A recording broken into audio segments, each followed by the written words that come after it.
lalo na yung mga bata nagbakasyon, tapos walang mauwian, walang tatanggap.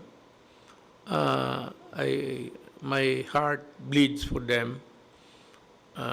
Hindi mo malaman na kung saan ka pupunta. Pilipino ka naman, pero wala namang tatanggap sa iyo. To me, I can understand your refusal. But more than your feeling, yung akin is to somehow protect and help Filipinos in distress. As your president, I am now invoking the sanctity of my oath of office to help